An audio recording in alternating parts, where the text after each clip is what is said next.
Hi friends, welcome back to my channel fantasy mom. எல்லாரும் தீபாவளியை சூப்பராக செலிப்ரேட் பண்ணியிருப்பீங்கன்னு நினைக்கிறேன். வாங்க, இன்னைக்கு நாம ஒரு சூப்பரான ஸ்வீட் சுகியம் ரெசிபி தான் செய்ய போகிறோம்.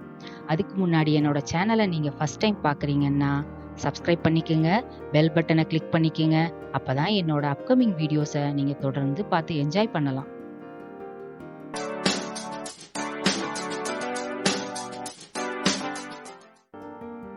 இப்போ இந்த ஸ்வீட் ஸ்வீகம் செய்யறதுக்கு தேவையான இன்கிரீடியன்ட் ஸ்க்ரீன்ல டிஸ்ப்ளே ஆயிட்டு இருக்கு, நோட் பண்ணிக்கோங்க. 1 கப் கடலைப்பருப்பு எடுத்து ஒரு பவுல்ல சேர்த்துக்குங்க. இந்த பருப்புகளை ஒரு 2 முறை நல்லா க்ளீன் பண்ணிக்கோங்க தண்ணி விட்டு. பிறகு அதுல தண்ணி விட்டு 1 மணி நேரத்திலிருந்து 2 மணி நேரம் நல்லா ஊற விட்டுக்குங்க. இந்த பருப்பு ஊறின பிறகு அதை ஒரு குக்கர்ல போட்டு 3ல இருந்து 4 விசில் நல்லா வேக விட்டுக்குங்க. பாருங்க, பருப்பு இப்ப நல்லா வெந்துருச்சு. அந்த வெந்த பருப்புகளை எடுத்து இப்படி நசுக்கி பார்த்தீங்கன்னா இந்த பதத்துக்கு வரணும், நசுங்கணும். அப்படி இருந்தாதான் நம்ம சுகியம் நல்லா வரும். இப்ப இந்த பருப்புல இருக்கக்கூடிய தண்ணிய ஒரு பாத்திரத்துல வடிச்சு எடுத்துக்குங்க. வெந்த பருப்புகளை ஒரு மத்து வச்சோ இல்ல ஒரு கரண்டியோ ஸ்மாஷரோ வச்சு நல்லா மசிச்சு விட்டுக்குங்க.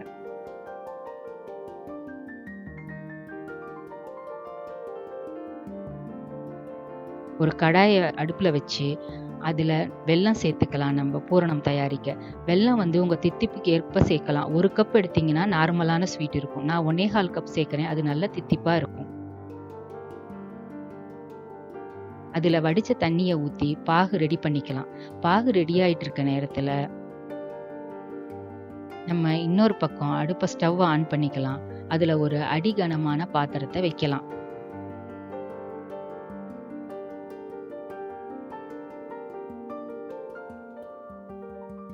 அதுல நெய் 4-5 ஸ்பூன் விட்டுக்குங்க.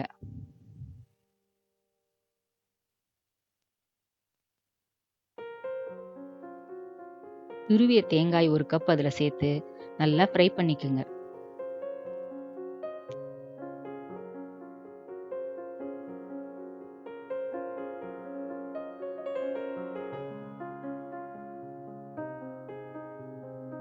இப்ப பாகு ரெடி ஆயிடுச்சு. அதை வடிகட்டி எடுத்துக்கலாம்.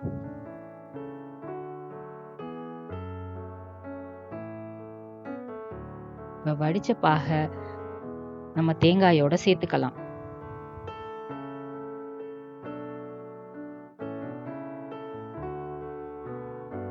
மசிச்சு விட்ட பருப்பையும் அந்த பாகோட சேர்த்துக்குங்க.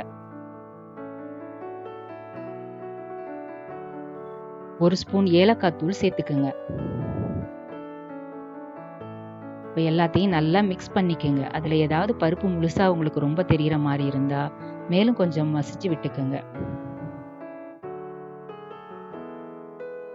நம்மளோட இந்த பூரண கலவை நல்லா சுருண்டு வர்ற வரைக்கும் நம்ம அதை வதக்கணுங்க.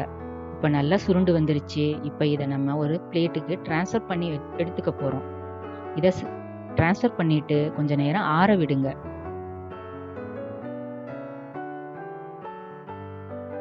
ஆறின பிறகு ஒரு பாக்ஸ்ல போட்டு ஃப்ரிட்ஜில் ஒரு 1 மணி நேரம் வச்சிருங்க. இல்ல சில பேர் இந்த பூரணத்தை முத நாள் தயாரிச்சு வச்சுட்டு கூட மறுநாள் செய்யலாம். பாருங்க, 1 மணி நேரம் நான் ஃப்ரிட்ஜில் வச்சு எடுத்துட்டு அந்த பூரணத்தை சின்ன சின்ன உருண்டைகளா தயாரிச்சுக்கிறேன். இப்போ இந்த பூரணம் டிப் பண்றதுக்கு நமக்கு ஒரு பேட்டர் வேணும். சில பேர் மைதால செய்வாங்க பேட்டரை.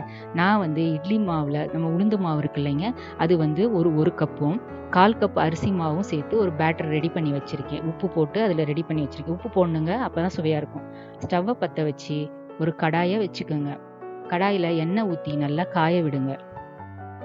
எண்ணெய் கொஞ்சம் அதிகமா இருக்கணுங்க சுகியம் பொரிக்கிறதுக்கு. இல்லைன்னா நம்ம சுகியம் எல்லாம் அடியில போய் உட்கார்ந்துரும் நம்ம கடாயில. இப்ப எண்ணெய் காஞ்சிருச்சு. சுகியத்தை மாவுல நல்லா டிப் பண்ணி எடுத்துக்கங்க. ஒரு தடவைக்கு 2 கோட்டிங் விடணும். ஒரு 2-3 தடவை இப்படி நல்லா டிப் பண்ணி எடுத்துட்டு எண்ணெய்கள்ல போடுங்க. எண்ணெய் நல்லா காஞ்ச பிறகு போடுங்க. இப்ப அடுத்து போடுறதுக்கு இடையில கொஞ்சம் கேப் விடுங்க. ஒரு 2 செகண்ட் கேப் விட்டு அடுத்தடுத்து போடுங்க. இப்ப நம்ம சுகியம் எல்லாம் பொன்னிறமா ரெடி ஆயிட்டு இருக்கு. பொன்னிறமா வந்த உடனேயே அதெல்லாம் எடுத்து நம்ம ஒரு பிளேட்ல வச்சுக்கலாம்.